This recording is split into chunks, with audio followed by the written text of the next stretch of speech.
अस्सलाम वालेकुम, मैं हूं शाहजेब खानजादा।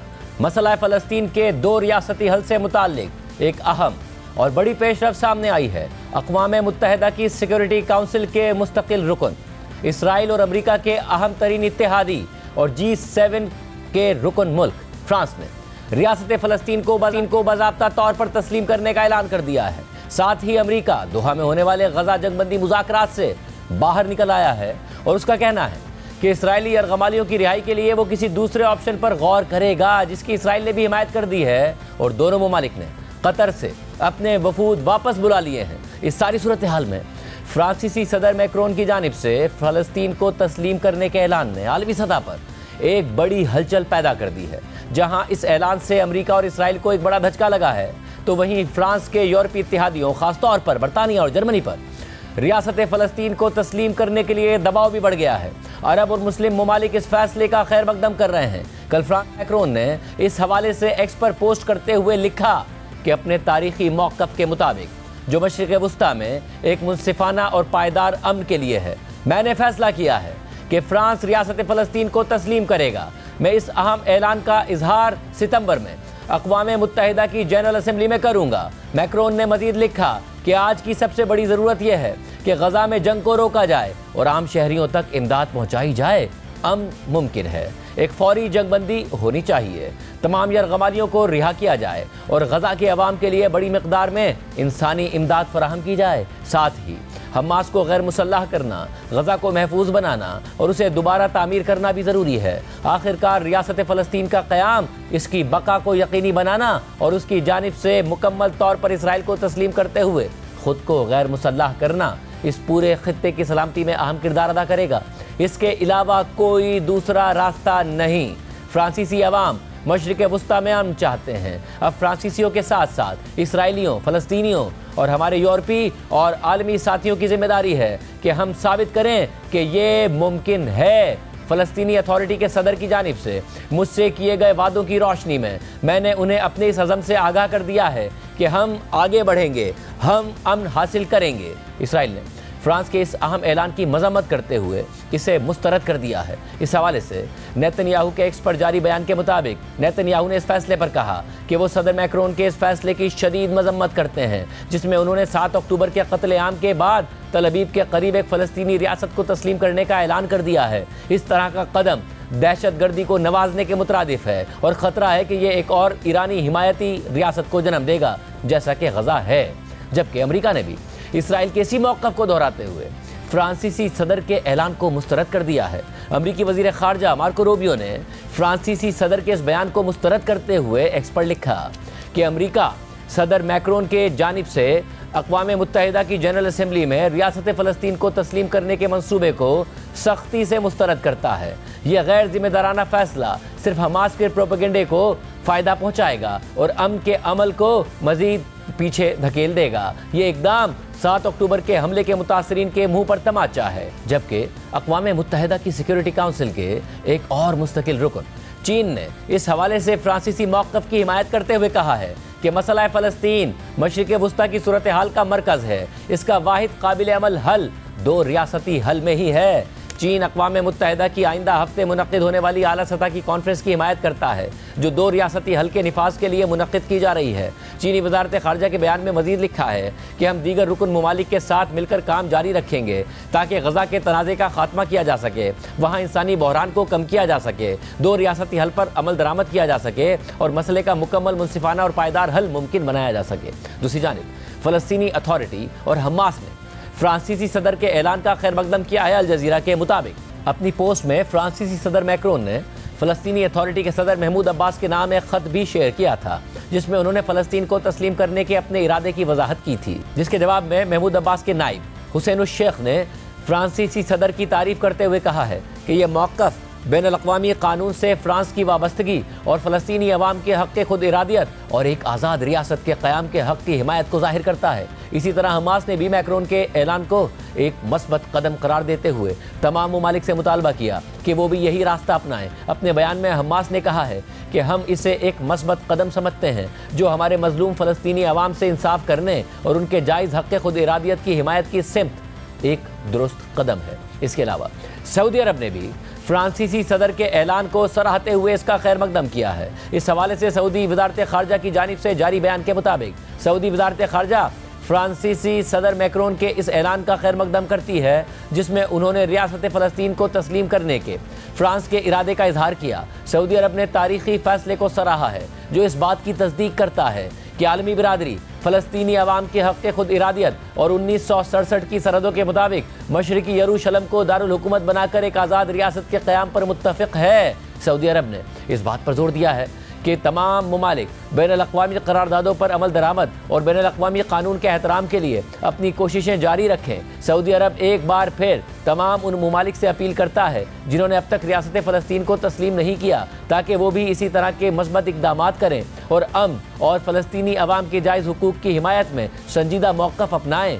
अहम बात यह है कि फ्रांस हमेशा से ही मसला फ़लस्तीन के 2 रियासती हल का हामी रहा है। तहम हालिया दिनों में वो इस मामले पर काफ़ी संजीदगी से गौर कर रहा था, ख़ास तौर पर गज़ा की हालिया संगीन सूरत हाल की वजह से। तहम इसके बावजूद फ्रांसीसी सदर का यह बयान पूरी दुनिया के लिए इंतहाई गैर मुतवक्के था।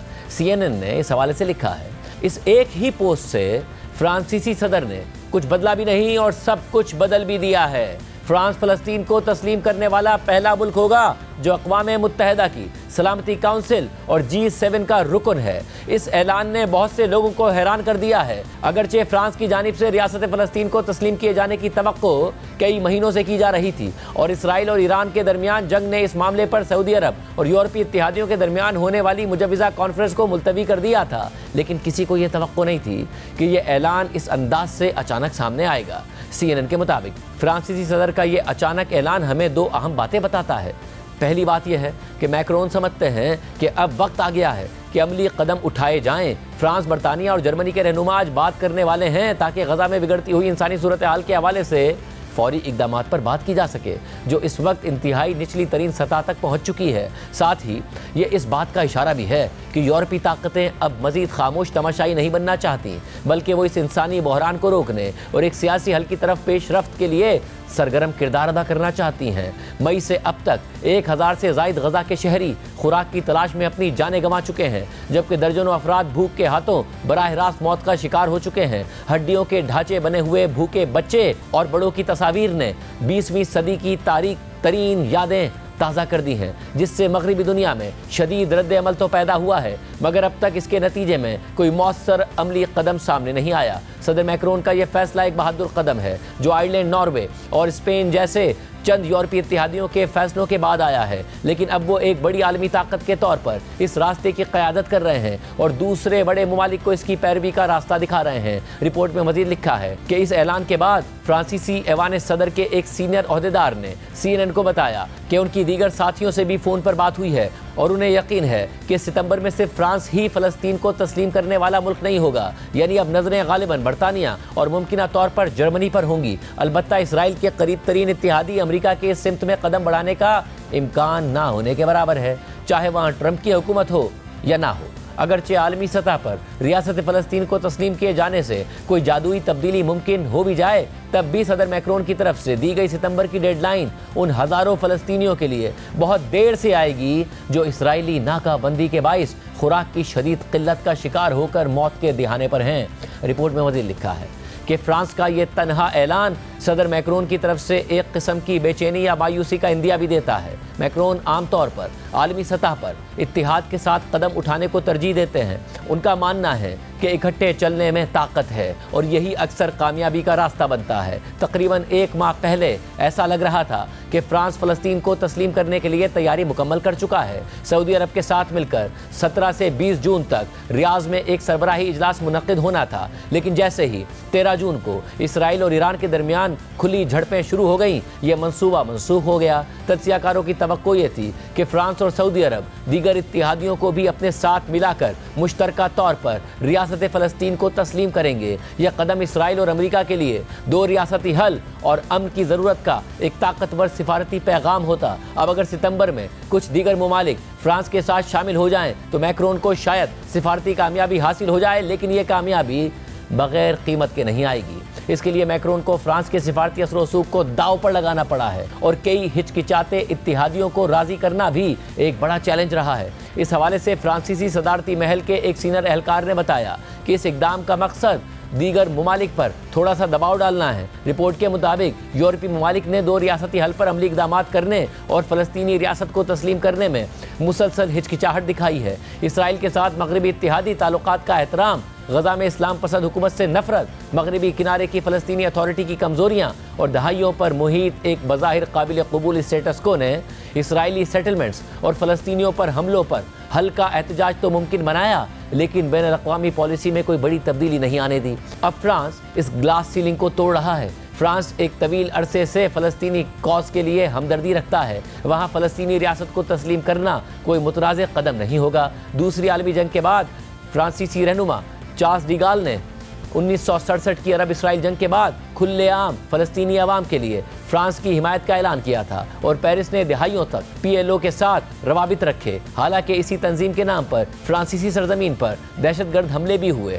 2014 में फ्रांसीसी पार्लियामेंट ने हुकूमत से मुतालबा किया कि वो फ़लस्तीन को तस्लीम करे, एक अपील जिसकी हुकूमत ने अक़वाम मुत्तहिदा की सलामती काउंसिल में हिमायत की, लेकिन 2017 तक फ़लस्तीनी रियासत के क़याम के लिए की गई वोटिंग नाकाम रही। फ्रांस तवील अरसे से इसराइल और फ़लस्तीन के लिए 1967 की सरहदों की बुनियाद पर 2 रियासती हल की हिमायत करता रहा है। हालांकि फ्रांसीसी हुकूमत के ज़राए के मुताबिक फ्रांस की जानिब से तस्लीम करदा फ़लस्तीनी रियासत के लिए सरहदों का तयन नहीं किया जाएगा। रिपोर्ट में मजीद लिखा है कि मैक्रोन ने 7 अक्टूबर 2023 के हमास के हमलों के जवाब में इसराइल की जवाबी कार्रवाई की भरपूर हिमायत की थी, लेकिन वक्त गुजरने के साथ साथ उन्होंने नेतन्याहू और इसराइल की जंगी हिकमत अमली पर अपनी तनकीद सख्त कर दी। मैक्रोन ने अवामी सतह पर इस बात पर तशवीश जाहिर की कि ये तनाज़ा फ्रांस में दरामद ना हो जाए, जो यूरोप में यहूदियों और मुसलमानों की सबसे बड़ी आबादी वाला मुल्क है। लेकिन जैसे जैसे गजा में अमवात बढ़ती गई, फ्रांस ने इसराइल को असलहे की बरामदात पर पाबंदी लगा दी, गजा में इमदादी सामान पहुँचाने की मुहिम की क़यादत की और बारहा जंगबंदी, इंसानी इमदाद और सहाफ़ियों की रसाई का मुतालबा करता रहा। इस एतमाद के कदम के साथ, यानी अपने हम पल्ला यूरोपीय ममालिक से पहले फ़लस्तीनी रियासत को तस्लीम करने के फैसले के साथ, फ्रांस यकीनन ये उम्मीद रखता है कि मगरबी दुनिया में भी एक डोमिनो इफेक्ट पैदा होगा, जबकि गजा के आम शहरियों के लिए इमदाद अब भी ज़ालिमाना हद तक दूर है। शायद ये इकदाम कुछ रिलीफ लाने की आखिरी कोशिश हो। वाज़ेह है कि फ्रांस पहला यूरोपीय मुल्क नहीं होगा जिसने फ़लस्तीनी रियासत को तस्लीम किया हो। गुज़िश्ता साल मई में स्पेन, नॉर्वे और आयरलैंड ने फ़लस्तीनी रियासत को तस्लीम किया था। इससे पहले भी चंद दीगर यूरोपीय ममालिक ने फ़लस्तीनी रियासत को तस्लीम कर रखा है, मगर अक़वाम मुत्तहिदा का मुस्तकिल रुकन और G7 ममालिक का रुकन होने की वजह से फ्रांस बैन अल-अक़वामी सतह पर एक बड़ा असर व सूख रखता है। इस हवाले से BBC के मुताबिक अक़वाम मुत्तहिदा की सलामती काउंसिल का मुस्तकिल रुकन और G7 का हिस्सा होने की वजह से फ्रांस मशरिक़ वस्ता के हवाले से सिफारती तौर पर नुमायां असर व सूख रखता है, जो उन दीगर यूरोपीय यूनियन के ममालिक के मुकाबले में कहीं ज़्यादा है जिन्होंने पहले ही फ़लस्तीनी रियासत को तस्लीम कर रखा है। अब तक फ़लस्तीनी रियासत को तस्लीम करने वाले यूरोपीय यूनियन के रुकन ममालिक में स्वीडन, स्पेन, आयरलैंड और स्लोवेनिया शामिल हैं। इसलिए फ्रांसीसी सदर मैक्रोन का ऐलान नुमायां अहमियत का हामिल है। पोलैंड और हंगरी जैसे यूरोप के कुछ दीगर ममालिक ने 1980 की दहाई में कम्युनिस्ट दौर में फ़लस्तीन को तस्लीम किया था। बेल्जियम, जो हालिया जंग में इसराइल का एक नुमायां नाक़िद रहा है, फ़लस्तीन को तस्लीम करने के मामले पर गौर कर रहा है और बताया गया है कि वो सितंबर के अवाइल में फैसला करेगा। बेल्जियम के वज़ीर आज़म ने मई में कहा था कि वो ज़ाती तौर पर इसे कोई दानिशमंदाना कदम नहीं समझते, क्योंकि ये एक ऐसी रियासत होगी जिसकी सरहदों का ही पता नहीं होगा, ना ही ये वाज़ेह होगा कि वहाँ अथॉरिटी किसके पास है और ना ही ये कि शराकतदार के तौर पर किससे बात की जाएगी। जबकि इस हवाले से BBC के इंटरनेशनल एडिटर जेरेमी बोवन ने लिखा है कि सदर मैक्रोन का अक़वाम मुत्तहिदा में सितंबर में फ़लस्तीनी रियासत को तस्लीम करने का फ़ैसला क्या वाकई कोई बड़ी तब्दीली लाएगा। मैक्रोन को यकीनन ये उम्मीद है कि यह कदम 2 रियासती हल के बारे में बार बार दोहराए जाने वाले नारे को एक नई जान बख्शेगा। लेकिन इसराइल की तरफ से मौक़िफ़ बिल्कुल वाज़ेह है और उन्होंने फ़लस्तीनी रियासत को तस्लीम ना करने के अपने अज़म को मज़ीद सख्त कर दिया है। नेतन्याहू का मौक़िफ़ है कि फ़लस्तीनी रियासत इसराइल के खात्मे का लॉन्च पैड बनेगी, जबकि इसराइली वज़ीर ख़ज़ाना बेज़लेल स्मोट्रिच जैसे इंतहा पसंद कौम परस्त धड़े मौजूदा सूरत हाल को एक मौके के तौर पर इस्तेमाल कर रहे हैं ताकि वो अपना नज़रिया आगे बढ़ा सकें, जिसे वो यकतरफा दबाव का सेहूनी जवाब कहते हैं। स्मोट्रिच के लिए इसका मतलब है कि इस इलाके पर इसराइली खुद मुख्तारी को वुसअत देना जिसे इसराइल जुडाया एंड समारिया कहता है और जो बैनुल-अक़वामी तौर पर मगरबी किनारे के नाम से जाना जाता है।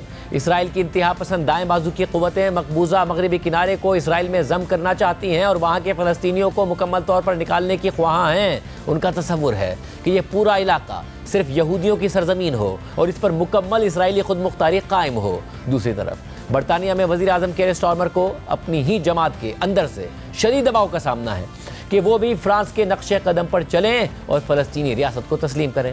फ्रांस के ऐलान के बाद अब बरतानिया पर भी रियासत फ़लस्तीन को तस्लीम करने के लिए दबाव बढ़ रहा है और मुख्तलिफ जमातों से ताल्लुक़ रखने वाले 100 से ज़ायद बरतानवी अरकान पार्लियामेंट ने बरतानवी वज़ीर आज़म केयर स्टारमर को ख़त लिखा है जिसमें उनसे मुतालबा किया गया है कि वो फ़लस्तीन को बतौर रियासत तस्लीम करें। जबकि आज बरतानवी वज़ीर आज़म की फ्रांसीसी सदर मैक्रोन और जर्मन चांसलर फ्रेडरिक मर्स से अहम गुफ्तगू भी तय है। इससे पहले कल गजा की सूरत हाल पर बरतानवी वज़ीर आज़म ने एक बयान भी जारी किया था। बरतानवी वज़ीर आज़म की जानिब से जारी इस बयान के मुताबिक गजा में जो तकलीफ़ और भूख का आलम है वो नाकाबिले बयान और नाकाबिले दिफा है। अगरचे ये सूरत हाल पहले ही काफ़ी संगीन थी, लेकिन अब ये एक नई इंतहा को पहुँच चुकी है और मज़ीद बिगड़ती जा रही है।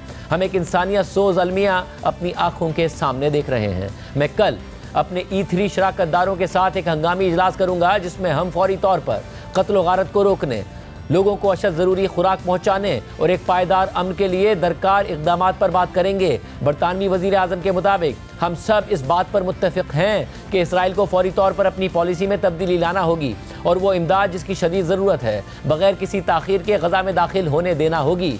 इन अंधेरों में किसी उम्मीद भरी रोशनी को देखना मुश्किल है, लेकिन मैं एक बार फिर तमाम फरीक़ों से पुरज़ोर अपील करता हूँ कि वो नेक नियति के साथ और फौरी तौर पर मुज़ाकरात करें। फौरी जंगबंदी के लिए हमास तमाम यरग़मालियों को बगैर किसी शर्त के रिहा करें। हम अमेरिका, कतर और मिस्र की इन कोशिशों की हिमायत करते हैं जो वो इस मकसद के लिए कर रहे हैं। हम इस बात पर वाज़े हैं कि फ़लस्तीनी अवाम की रियासत का हक़ नाकाबिले तनसीख है। जंगबंदी हमें फ़लस्तीनी रियासत को तस्लीम करने और 2 रियासती हल की जानिब ले जाएगी, एक ऐसा हल जो फ़लस्तीनियों और इसराइलियों दोनों के लिए अमन और सलामती की ज़मानत देगा। दूसरी जानिब गज़ा में जंगबंदी के लिए होने वाले मुज़ाकरात भी फ़िलहाल बेनतीजा ख़त्म हो गए हैं। पहले इसराइल ने दोहा से अपनी मुज़ाकराती वफ़्द को वापस बुला लिया, इसके बाद अब अमेरिका ने भी अपने वफ़्द को वापस बुला लिया है। इस हवाले से कल एक्स पर पोस्ट करते हुए मशरिक़ वस्ता के लिए सदर ट्रंप के खुसूसी नुमाइंदे स्टीव विटकॉफ ने कहा था कि हमने हमास के ताज़ा तरीन रद्द अमल के बाद अपनी टीम को मुशावरत के लिए दोहा से वापस बुलाने का फैसला किया है, जो वाज़ेह तौर पर गज़ा में जंगबंदी के हुसूल की ख्वाहिश की कमी को ज़ाहिर करता है। अगरचे सालिसों ने बड़ी कोशिश की, लेकिन हमास या तो मरबूत नज़र नहीं आती या फिर नेक नियति से काम नहीं कर रही। हम अब यरग़मालियों को वापस लाने और गज़ा के अवाम के लिए ज़्यादा मुस्तहकम माहौल पैदा करने की कोशिश के लिए मुतबादिल ऑप्शंस पर गौर करेंगे। ये शर्मनाक है कि हमास ने इतने खुद गर्ज तरीक़े से काम किया। हम इस तनाज़े के ख़ात्मे और गज़ा में अमन के क़याम के लिए पुरअज़म हैं। इसके बाद आज अमरीकी सदर ट्रंप ने भी इसकी तस्दीक करते हुए कहा कि हमास मुआहिदा करना ही नहीं चाहती और मुझे लगता है कि वो मरना चाहते हैं। Pulled out in terms of negotiating. It was too bad. Hamas didn't really want to make a deal. I think they want to die, and it's very, very bad. And it got to be to a point where you're going to have to finish the job. They really they asked for things. Don't forget, we got a lot of hostages out. So now we're down to the final hostages, and they know what happens after you get the final hostages. And basically, because of that, they really didn't want to make a deal. I saw that. So they pulled out, and they're going to have to fight and they're going to have to clean it up. You're going to have to get rid of it. जबकि Israel भी America के इस मौक़िफ़ को दोहरा रहा है। Israeli वज़ीर आज़म Netanyahu ने एक्स पर पोस्ट करते हुए लिखा है कि मशरिक़ वस्ता के लिए अमेरिका के खुसूसी नुमाइंदे स्टीव विटकॉफ ने बिल्कुल दुरुस्त कहा, हमास यरग़मालियों की रिहाई के मुआहदे में रुकावट है। इसराइली वज़ीर आज़म ने मज़ीद कहा कि हम अब अपने अमेरिकी इत्तेहादियों के साथ मिलकर मुतबादिल ऑप्शंस पर गौर कर रहे हैं ताकि अपने यरग़मालियों को वापस लाया जा सके, हमास के टेरर रूल का खात्मा किया जा सके और इसराइल और हमारे खित्ते के लिए पायदार अमन हासिल किया जा सके। अमेरिका और इसराइल मुश्तरका तौर पर हमास के साथ मुज़ाकरात को ख़त्म करने का ऐलान कर रहे हैं और दावा कर रहे हैं कि वो यरग़मालियों की रिहाई के लिए दूसरे ऑप्शंस पर जा रहे हैं। मगर अब ये रिपोर्ट सामने आ रही है कि अमेरिका और इसराइल हमास पर दबाव डालने के लिए मुज़ाकरात से पीछे हट रहे हैं। अमेरिकी न्यूज़ वेबसाइट एक्सियोस की खबर के मुताबिक गज़ा में जंगबंदी से मुतालिक मुज़ाकरात में नाकामी उस वक्त सामने आई कि जब अमेरिकी खुसूसी नुमाइंदे बराए मशरिक़ वस्ता स्टीव विटकॉफ गज़ा पर बातचीत के लिए कतरी और इसराइली हुकाम से मुलाकात के लिए इटली पहुंचे थे और स्टीव विटकॉफ उम्मीद कर रहे थे कि वो 60 रोज़ा जंगबंदी के मुआहदे को हतमी शक्ल देने के लिए इसी हफ्ते दोहा जाएंगे। स्टीव विटकॉफ के बयान जारी करने से कुछ ही देर पहले इसराइली वज़ीर आज़म नेतन्याहू ने ऐलान कर दिया कि वो दोहा से इसराइली मुज़ाकरातकारों को वापस बुला रहे हैं, क्योंकि हमास ने गजा जंगबंदी से मुताल्लिक ताज़ा तरीन तजवीज़ के जवाब में नए मुतालबात पेश कर दिए। जबकि स्टीव विटकॉफ ने अपने बयान में कहा कि हमास के रद्द-ए-अमल के नतीजे में अमेरिका ने भी अपने वफ्द को मुशावरत के लिए वापस बुलाने का फैसला किया है। खबर के मुताबिक एक अमरीकी ओहदेदार स्टीव विटकॉफ की नुमाइंदगी करते हुए गुज़िश्ता 2 हफ्तों से दोहा में मौजूद था और वो इसराइली, कतरी और मिस्री सालिसों के साथ मुज़ाकरात कर रहा था। एक इसराइली एहलकार ने कहा कि मुज़ाकरातकारों को वापस बुलाने का फैसला इसलिए किया गया ताकि मुज़ाकरात में हलचल पैदा की जा सके और हमास पर इस तजवीज़ को मानने के लिए इजाफी दबाव डाला जा सके, जिसमें 10 जिंदा और 18 मरे हुए यरगमालियों की वापसी भी शामिल है। इसराइली एहलकार ने जोर देकर कहा कि मुज़ाकरात कोलैप्स नहीं हुए हैं, ताहम ये भी वाज़ेह नहीं है कि मुज़ाकरातकारों की वापसी मुज़ाकरात में किसी बड़े वक्फे का बाइस तो नहीं बनेगी। और यह भी गैर वाज़ेह है कि अगर बातचीत तात्तुल का शिकार रही तो अमेरिका किन मुतबादिल ऑप्शंस पर अमल करेगा, खासतौर पर ऐसे वक्त में कि जब गजा में इंसानी बहरान तेजी से तबाहकुन सूरत हाल इख्तियार कर रहा है। दूसरी तरफ हमास ने कहा कि वो स्टीव विटकॉफ के मनफी बयानात पर हैरान है। हमास ने दावा भी किया कि मिस्री और कतरी सालिसों ने हमास के तामीरी और मजबूत मौक़िफ़ पर इत्मीनान का इजहार किया था, जो एक जामे मुआहदे तक पहुँचने के लिए दरवाज़ा खोलता है। हमास ने एक बयान में कहा कि वो अब भी मुज़ाकरात को मुकम्मल करने, रुकावटों पर काबू पाने और मुस्तकिल जंगबंदी के मुआहदे तक पहुँचने के लिए पुरअज़म है। खबर के मुताबिक एक आला इसराइली ओहदेदार और इस मामले की तफसीलात से आगाह एक जरिए के मुताबिक हमास ने यरगमालियों के बदले में रिहाई पाने वाले फ़लस्तीनी कैदियों की तादाद बढ़ाने का मुतालबा किया था। कतरी सालिसों ने हमास से कहा था कि वो इस मामले को दोबारा ना खोलें, मगर जब हमास ने ऐसा किया तो इसराइली हुक्काम ने सख्त रद्द-ए-अमल दिया। इसराइली वज़ीर-ए-आज़म नेतन्याहू के दफ्तर ने एक बयान में कहा कि जंगबंदी की तजवीज़ के जवाब में हमास के रद्द-ए-अमल की रोशनी में मुज़ाकराती टीम को मज़ीद मुशावरत के लिए इसराइल वापस बुलाने का फैसला किया गया है। खबर के मुताबिक कतरी और मिस्री सालिसों ने एक हफ्ता पहले इसराइल और हमास दोनों को एक अपडेटेड तजवीज़ पेश की थी। इसराइल ने इस तजवीज़ को कबूल कर लिया था। इस हवाले से बराह रास्त आगाही रखने वाले 3 ज़राए के मुताबिक हमास ने इब्तिदाई ताख़ीर के बाद मंगल को इस तजवीज़ पर जवाब दिया था, लेकिन मिस्री और कतरी सालिसों ने हमास से कहा कि यह जवाब नाकाफ़ी है। साथ ही उन्होंने इसे इसराइली हुक्काम तक पहुँचाने से इनकार कर दिया और फिर जुमेरात की सुबह हमास ने एक नया और ज़्यादा तफसीली जवाब पेश कर दिया। इसराइली हुक्काम का कहना है कि जवाब पिछले जवाब से बेहतर था, लेकिन फिर भी उसने फ़रीक़ैन के दरमियान नुमायाँ खला पैदा किया, ख़ासतौर पर कैदियों के मामले पर। ज़राए के मुताबिक हमास ने मुतालबा किया है कि इसराइल तजवीज़ में शामिल 125 फ़लस्तीनियों के बजाय 200 ऐसे फ़लस्तीनियों को रिहा करे जो इसराइलियों को कत्ल करने के जुर्म में उम्र कैद की सज़ा काट रहे हैं। साथ ही मुजव्वज़ा 1200 कैदियों की रिहाई के बजाय उन 2000 फ़लस्तीनियों को रिहा करे जिन्हें 7 अक्टूबर के बाद गजा में गिरफ्तार किया गया था। एक ज़राए के मुताबिक इसके जवाब में सीनियर इसराइली हुक्काम ने व्हाइट हाउस के एलची स्टीव विटकॉफ को बताया कि हमास का ये मुतालबा नाकाबिल कबूल है।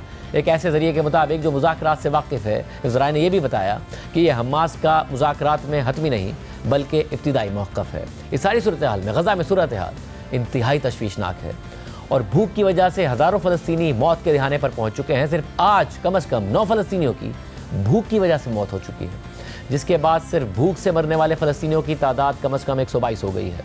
और ये सब कुछ इसराइल की जानिब से गजा में इमदाद की नाकाबंदी की वजह से हो रहा है। CNN ने गजा में भूखे और बेबस फ़लस्तीनियों को दिखाया है जो खाने के इंतज़ार में खाली बर्तनों के साथ खड़े हैं। फादिया अबू नामूस दोपहर की गर्मी में एक कम्युनिटी किचन के बाहर खड़ी हैं। वो सुबह 6 बजे से यहाँ मौजूद हैं। उनका कहना है कि उनके ख़ानदान में 9 अफराद हैं। वो उनके लिए खाने का बंदोबस्त नहीं कर पा रही। कल से अब तक सिर्फ थोड़ी सी दाल की यखनी खाई है। जब वो कहती हैं कि अब सिर्फ पानी पर गुजारा है तो इनकी आंखों में आंसू आ जाते हैं। गजा सिटी में हर चेहरे पर बेबसी साफ नजर आती है। हर मर्द, औरत और बच्चा एक बर्तन के लिए खड़ा है, उम्मीद के साथ कि शायद इसमें कुछ खाना मिल जाए जो उन्हें अगला दिन जीने की ताकत दे सके। लेकिन फिर ये मंजर सामने आता है। कुछ मर्द और लड़के रुकावटें फलांग कर अंदर घुस आते हैं और खुद ही खाना उठाना शुरू कर देते हैं। किचन में काम करने वाले कुछ लोग पीछे हटने पर मजबूर हो जाते हैं ताकि खुद को बचा सकें। बाज लोग रुकावटों के पीछे से सिर्फ बेबसी से देखते रह जाते हैं। आज सिर्फ वही लोग खाने के साथ घर लौटेंगे जो ताकतवर और तेज हैं। It is the strongest and the fittest who will go home with food today. Judy is 6 months old. Jully सिर्फ 6 माह की है। इसके पतले बाजू और कमजोर चेहरा इसकी शदीद ग़िज़ाई किल्लत को जाहिर कर रहे हैं। इसकी मां कहती है कि इसे सीने का इन्फेक्शन और बुखार भी है। जब वो पैदा हुई थी तो इसका वजन 2 किलो था। अब 6 माह बाद वो सिर्फ 2.3 किलो की है, यानी 6 माह से ज़ायद अरसे में इसका वजन न होने के बराबर बढ़ा है। फ्रांसीसी अस्पताल ग़िज़ाई किल्लत के मरीजों से भरा हुआ है। डॉक्टर्स कहते हैं कि अब वो अपने मरीजों को दिन में एक वक्त का खाना भी नहीं दे सकते और पीने का साफ पानी और दवा भी तकरीबन खत्म हो चुकी है। एक डॉक्टर कहते हैं कि हम बहुत संगीन सतह की ग़िज़ाई किल्लत के मरहले में दाखिल हो चुके हैं। ये बहुत खतरनाक है। गजा में मौत की शरह तेजी से बढ़ रही है। इसकी बड़ी वजह भूख और आलूदा पानी है। ये मंजर सिर्फ एक अस्पताल तक महदूद नहीं, बल्कि जो भी मेडिकल सेंटर अभी काम कर रहा है वहाँ यही हालात है। दूसरी तरफ सूप बांटने वाले किचन के बाहर हुजूम धक्कम पेल कर रहा है, या तो कतार में जगह बनाने के लिए या सिर्फ अपने बर्तन को बचा कर रखने के लिए। एक लड़का जिसे कुछ सूप मिल गया है वो इस बात को यकीनी बना रहा है कि एक कतरा भी जाया ना हो। एक खातून कहती है कि सिर्फ कहत नहीं है, ये नाकाबिले बयान हालात हैं। एक तरफ भूख है, दूसरी तरफ फजाई हमले। अब वो जंगबंदी की उम्मीद भी नहीं रखती, बस चाहती हैं कि सरहदें खोल दी जाएं, क्योंकि लोग भूख से मर रहे हैं। में ब्रेक शामिल करते हैं, एक अहम खबर आपके सामने रखी। गुज़िश्ता दिनों मुसलसल इजाफे के साथ 285 रुपए की सतह पर पहुंचने के बाद डॉलर 2 दिन से मुसलसल गिर रहा है और बड़े मार्जिन से गिर रहा है। आज भी रुपए के मुकाबले में डॉलर 76 पैसे गिरा और 283 रुपए 45 पैसे की सतह पर बंद हुआ। ओपन मार्केट में भी डॉलर 1 रुपए 5 पैसे कम होकर 286 रुपए 55 पैसे का हो गया। आज स्टॉक मार्केट में भी 514 पॉइंट्स का इजाफा हुआ और वो 1,39,207 पॉइंट्स पर बंद हुई। और अब सबकी नजरें अगले हफ्ते 30 जुलाई को होने वाले स्टेट बैंक के मॉनेटरी पॉलिसी कमेटी के इजलास पर हैं, जहां एक तरफ मुतालबा किया जा रहा है कि महंगाई की शरह में कमी के बाद स्टेट बैंक शरह सूद में बड़ी कमी करे, मगर इसके साथ ही दूसरी तरफ यह भी कहा जा रहा है कि स्टेट बैंक अपना कॉशियस स्टांस बरकरार रखे और मुआशी इस्तेहकाम के सिलसिले को ही आगे बढ़ाए, ताकि मुल्क दोबारा बूम बस्ट साइकिल की तरफ ना जाए, जिसका खुद गवर्नर स्टेट बैंक भी बार बार जिक्र कर चुके हैं। सारी सूरत हाल में मुआशी इस्तेहकाम से मुआशी तरक्की और फिर उस मुआशी तरक्की की पायदारी पर सवालात उठ रहे हैं कि हुकूमत की तरजीहात अब भी ऐसे रिफॉर्म्स करने की तरफ नहीं है कि जिससे मुल्क एक पायदार मुआशी तरक्की की तरफ बढ़ सके। इस पर बात करेंगे साबिक वजीर ख़जाना और माहिर मईशत डॉक्टर हफीज़ पाशा साहब हमारे साथ मौजूद हैं। पाशा साहब, बहुत शुक्रिया हमें ज्वाइन करने के लिए। पाशा साहब, सबसे पहले आपका क्या मशवरा होगा कि क्या वाकई एक बड़ी कमी स्टेट बैंक को करनी चाहिए या अपना कॉशियस स्टांस ही बरकरार रखना चाहिए? बिस्मिल्लाहिर्रहमानिर्रहीम। आपने जो इशारे दिए हैं, माशाअल्लाह के हालात में कुछ बेहतरी आई है। यकीनन ये बात बिल्कुल मुनासिब है। और अब आप ये देखिए कि अल्लाह के फजल से हमारे रिजर्व्स में नुमाया तौर पर इजाफा हुआ। एक महीने में $9.5 अरब से बढ़कर $14.5 अरब तक पहुंच गए। और यकीनन ये तो खैर कर्ज़ों की उसूली की वजह से हुआ है। जो भी होता है हमारे यहाँ इजाफा रिजर्व्स का वो कर्ज़ों से ही होता है। अलबत्ता ये है कि अगर आपने सूद का रेट कायम रखा तो उसके नतीजे में होता ये है कि प्राइवेट सेक्टर की क्रेडिट की जो डिमांड होती है वो कम होती है, और कम जब होती है तो बाहर से मशीनरी वगैरह की दरामदात भी कम होती है। तो स्टेट बैंक ने इसलिए ये पॉलिसी अख्तियार किया था। आपको याद होगा जब हालात बहुत ख़राब थे 2022-23 में, तो हम अपने सरे सूद को 22% तक लेके चले गए थे, तारीख का सबसे बुलंद लेवल। और उसकी यही वजह थी कि हम अपने इंपोर्ट्स को कम करना चाह रहे थे। अब इस वक्त भी पोजीशन ये है कि आपकी जो बेहतरी आई है वो रेमिटेंसेस की वजह से आया है, मगर बात यह है कि आपके एक्सपोर्ट्स में स्टेट बैंक कह रहा है कि पिछले साल सिर्फ 4% का इजाफा हुआ है, अलबत्ता इंपोर्ट्स में 11% इजाफा हुआ। तो गैप तो बढ़ रहा है, और इसलिए शायद मैं ये रेकमेंड करूँगा कि कुछ अर्सा और आप ये देखें कि रिजर्व्स अगर वाकई 3 महीने के लेवल तक पहुंच जाते हैं दरामदात के, जो कि 17-18 अरब डॉलर होंगे, तो उस वक्त हालात यकीनन वाज़े तौर पर बेहतर होंगे और उस वक्त इंटरेस्ट रेट्स को गिराने की एक कोशिश और सिलसिला शुरू हो सकता है। इस वक्त मेरी अपनी एडवाइस ये है कि थोड़ा सा और इसको वॉच करें। और डॉक्टर साहब ये बताइएगा कि आप मुसलसल ज़ाहिर इस हवाले से लिखते रहे कि अनएम्प्लॉयमेंट बहुत ज़्यादा बढ़ रही है और जो मुआशी परफॉर्मेंस रही है पिछले 3-4 साल की, उसमें जो बेरोज़गारी है उसे बढ़ना ही था।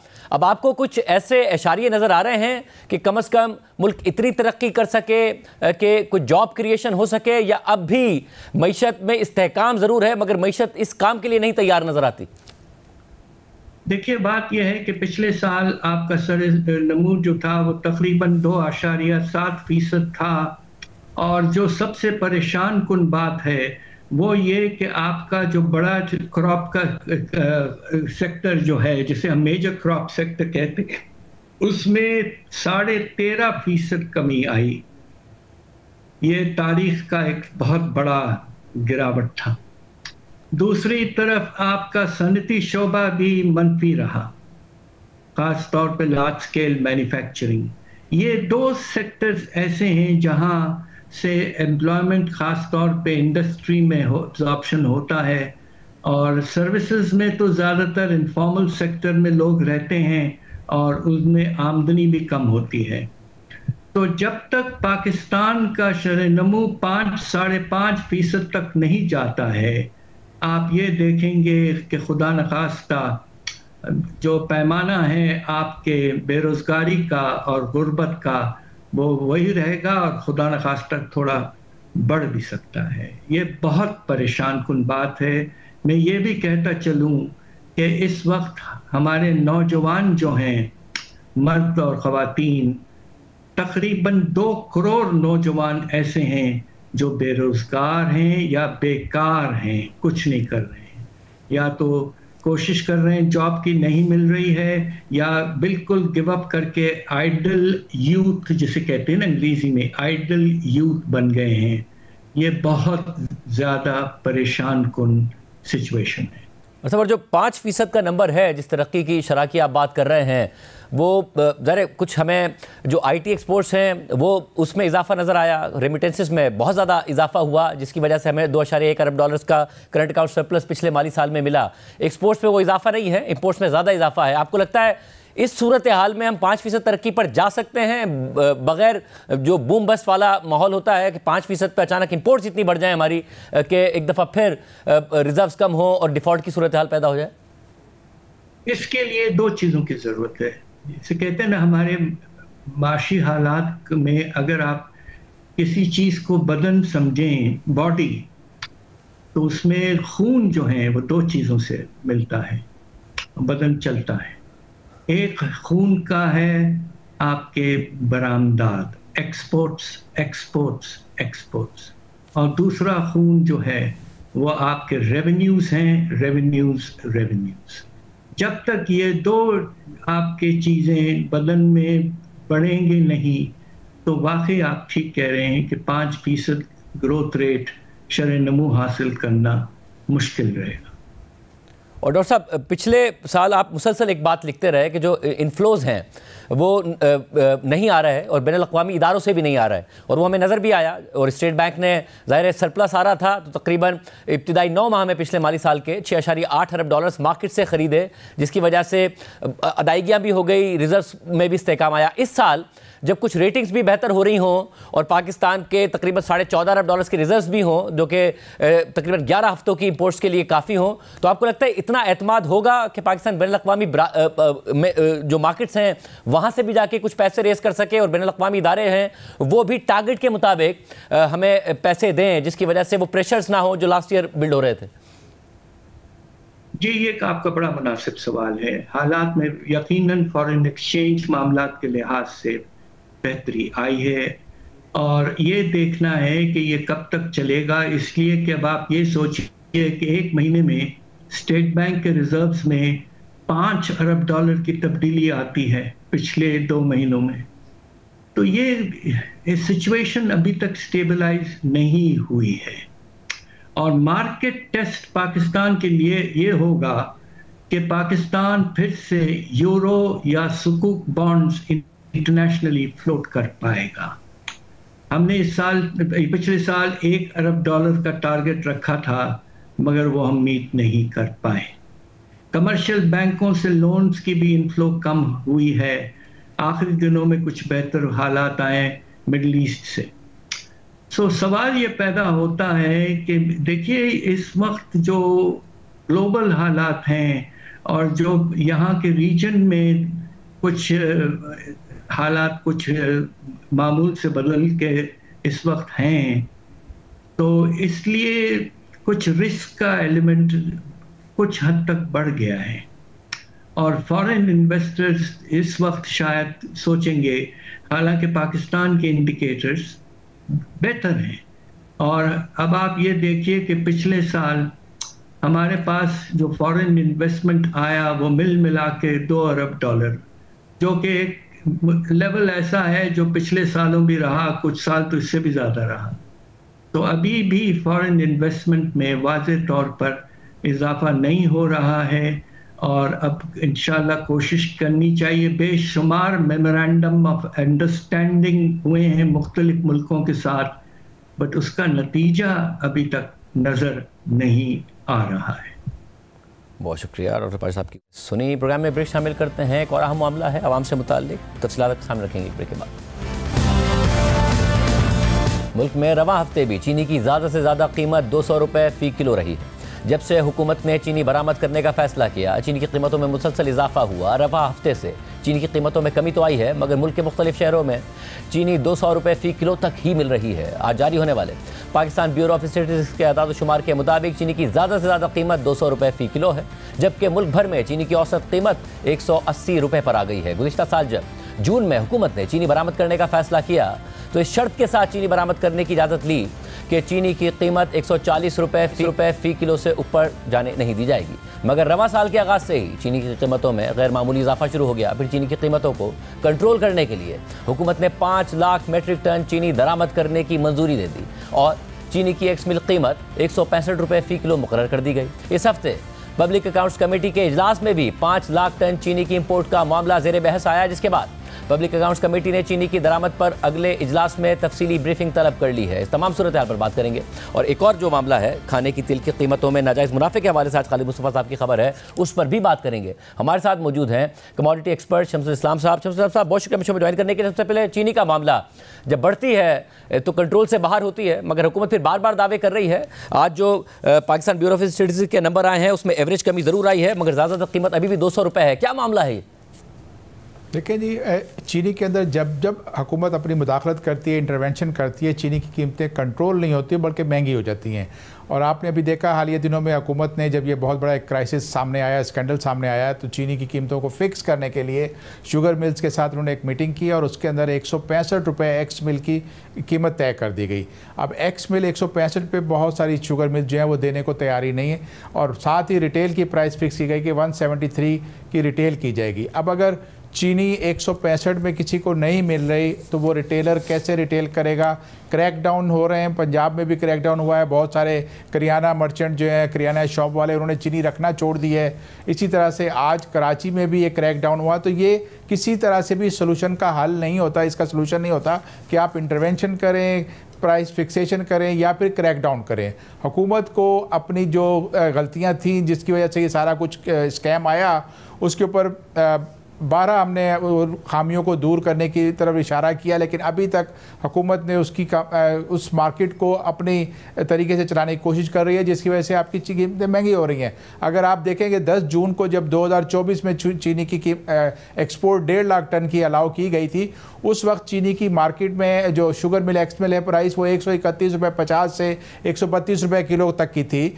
और जब एक्सपोर्ट की इजाज़त दी गई तो कीमत आपने देखा कि सितंबर के अंदर 195 रुपये किलो 2024 में 195 रुपये किलो तक पहुंच गई थी। और जबकि क्रशिंग सीजन स्टार्ट होने से पहले मार्केट में पाकिस्तान भर में जो है 200-230 रुपये किलो तक चीनी बिकी। इस दफ़ा फिर हुकूमत ने यह किया कि हुकूमत ने अपनी पॉलिसी को चेंज नहीं किया, बल्कि वही चीज़ दोबारा दोहराई कि फिक्सेशन की और साथ में उनसे अहद लिया कि आप कीमतें नहीं बढ़ाएंगे, जो पहले भी नाकाम हो चुका था। क्योंकि पिछली दफ़ा भी जब एक्सपोर्ट की इजाज़त दी थी उस वक्त भी उन्होंने यही कहा था कि जी प्राइस को नहीं बढ़ाया आएगा, लेकिन प्राइसेस बढ़ी और अब फिर आपने जब 5 लाख टन की चीनी की एक्सपोर्ट की इजाज़त दी तो उसके बाद से फिर आपकी कीमतों में इजाफा शुरू हो गया, क्योंकि एक बहुत बड़ी क्वांटिटी जब मार्केट में एक आप इंडिकेट कर देते हैं कि हम इतनी बड़ी क्वांटिटी एक्सपोर्ट करेंगे तो मार्केट की जो फोर्सेस होती हैं वो रिएक्ट करती हैं, और जिनके अंदर सट्टा माफियाज भी हैं, जिनमें आपके डीलर्स हैं और आपके जो आपके ज़ख़ीरा अंदोज़ हैं वो सारे इन्वॉल्व हो जाते हैं। दरअसल ये खेल यूँ बनाया जाता है कि चीनी मुल्क के अंदर हमेशा सरप्लस पैदा होती है, और अगर चीनी सरप्लस हो तो डिमांड एंड सप्लाई को देखा जाए तो कीमतों की में इजाफा नहीं होना चाहिए, लेकिन यहाँ एक आर्टिफिशियल शॉर्टेज क्रिएट की जाती है। सम टाइम ये होता है कि हुकूमत खुद आके ऐलान करती है कि चीनी हमारे पास इस दफ़ा पैदावार कम होगी। आपने देखा हालिया दिनों में भी आपको जब इस एक्सपोर्ट के बाद जब कीमतें बढ़ गई तो कहा कि जी अब हमारे पास चीनी शॉर्ट है, हालांकि चीनी शॉर्ट नहीं थी। फिर आपने इम्पोर्ट करने के लिए जो टेंडर दिए, वो 3 लाख टन का पहला टेंडर आया, उसमें भी यही जाहिर किया गया, मैसेज मार्केट को दिया गया कि चीनी शॉर्ट है इसलिए हुकूमत इंपोर्ट कर रही है, और उसके ऊपर टैक्सेस ख़त्म करके तकरीबन ऑलमोस्ट ज़ीरो कर दिए टैक्सेस कि हम इसको अलाउ करेंगे और इस तरह से मार्केट में एक रिलीफ लाएंगे। लेकिन वो नाकाम हुआ क्योंकि आपने देखा कि कोई बिडिंग नहीं आई। आप 1 अगस्त में, जुलाई में आप टेंडरिंग कर रहे हैं 18 जुलाई तक की, और उसमें एक बड़ी क्वांटिटी को कह रहे हैं कि विद इन अगस्त शिपमेंट आ जाए। तो ऐसा कोई भी इंटरनेशनल सप्लायर नहीं था जो इतनी शॉर्ट पीरियड में आपको सप्लाई दे दे। आज फिर 1 लाख का टेंडर दिया गया है, लेकिन आप देखेंगे कि इसका भी कोई रिजल्ट नहीं आएगा, क्योंकि आगे आपके पास एक मार्केट में एक ऐसी सिचुएशन क्रिएट हो गई है जहां चीनी मार्केट से गायब होगी, फिर ब्लैक मार्केटिंग की जाएगी, और शुगर मिल्स आज भी बजिद हैं कि हम 165 में नहीं देंगे। तो ये एक हुकूमत का फेलियर है, एक बहुत बड़ा एक स्कैंडल बना। आप देखेंगे इससे अरबों रुपए का जो है वो जैकपॉट लगा है, जो चीनी के बिजनेस से वाबस्ता है, शुगर मिल्स हैं और जो डीलर्स हैं। बहुत शुक्रिया। चीनी का स्कैंडल एक बड़ा स्कैंडल शहबाज शरीफ हुकूमत के लिए बन गया है। ये वादा करके चीनी बरामद करने की इजाज़त देना कि लोकल मार्केट में कीमतें नहीं बढ़ेंगी, फिर कीमतों का बढ़ जाना, फिर दरामद करने की बात करना और फिर कहना कि अब कीमतें सर्टेन अमाउंट पर आ जाएंगी, फिर भी ना आना। आवाम को अरबों रुपए का नुकसान हुआ है और जाहिर है सरमायादारों को अरबों रुपए का फ़ायदा हुआ है। इसके अलावा रोज़नामा जंग में खालिद मुस्तफ़ा की खबर के मुताबिक चीनी स्कैंडल अभी पूरी तरह ख़त्म नहीं हुआ कि कुकिंग ऑयल के एक और बड़े माली स्कैंडल का इंकिशाफ हुआ है। आलमी मार्केट में कुकिंग ऑयल की कीमतों में 24% कमी हुई, मगर पाकिस्तान में कीमतें 4.5% बढ़ गई। सार्फिन फ़ी लीटर 150 रुपये इजाफी देने पर मजबूर है, जिसका बराह रास्त फ़ायदा मुनाफाखोर माफिया को हो रहा है। पाकिस्तान मलेशिया और इंडोनेशिया से रियायती ड्यूटी पर ऑयल दरामद करता है, लेकिन फ़ायदा आवाम तक पहुँचने नहीं दिया गया। वज़ीर आज़म ने कीमत में रिलीफ का ऐलान भी किया था, मगर अमल दरामद ना हो सका। दिसंबर 2024 से अब तक आलमी मार्केट में पाम ऑयल की कीमतों में 24% कमी वाक़या हुई, मगर पाकिस्तान में खाने के तेल की कीमतें उल्टा 4.5% बढ़ गई हैं, जिससे जाहिर होता है कि आवाम से नाजायज़ मुनाफा कमाया जा रहा है। सार्फिन फ़ी लीटर 150 रुपये इजाफी कीमत अदा कर रहे हैं। वज़ीर आज़म शहबाज शरीफ ने फरवरी 2025 में आवाम को रिलीफ देने का ऐलान किया था, जिसके बाद 23 अप्रैल और 23 मई को पाकिस्तान बनास्पति मैन्युफैक्चरर्स एसोसिएशन के साथ मुशावरती इजलास भी हुए, मगर अब तक कीमतों में कमी नहीं हो सकी। पाकिस्तान मलेशिया से फ्री ट्रेड एग्रीमेंट और इंडोनेशिया से प्रेफरेंशियल ट्रेड एग्रीमेंट के तहत पाम ऑयल कम ड्यूटी पर दरामद करता है, मगर इंपोर्टर्स और सनत से वाबस्ता नासिर ये फ़ायदा आवाम तक मुंतकिल नहीं कर रहे हैं। आज ये खबर आने के बाद जब इक़्तिसादी राब्ता कमेटी का इजलास हुआ तो दीगर मामलात के साथ ये मामला भी उठाया गया। इजलास के एलामिया के मुताबिक ईसीसी ने घी और कुकिंग ऑयल की कीमतों में इजाफे का नोटिस ले लिया है और आलमी कीमतों में कमी के बावजूद आवाम को पूरा रिलीफ ना मिलने पर इज़हार तशवीश किया है। वजारत सनत की जानिब से घी और कुकिंग ऑयल की दस्तियाबी और कीमतों पर ईसीसी को ब्रीफिंग दी गई। ईसीसी ने कीमतों में इजाफे और कार्टेलाइजेशन की रोकथाम की हिदायत की है और competition commission, national price committee और सूबाई हुकूमतों के दरमियान रवाबित पर जोर दिया है। ईसीसी ने हिदायत की है कि वजारत सनत इस हवाले से स्टेक होल्डर से कोऑर्डिनेशन करे। ज़ाहिर है अगर कहीं कार्टेलाइजेशन हो रही है और मार्केट फोर्सेस के तहत काम नहीं हो रहा है तो हुकूमत की जिम्मेदारी है कि इस हवाले से इकदाम करे। आज के प्रोग्राम में इतना ही। अल्लाह हाफ़िज़।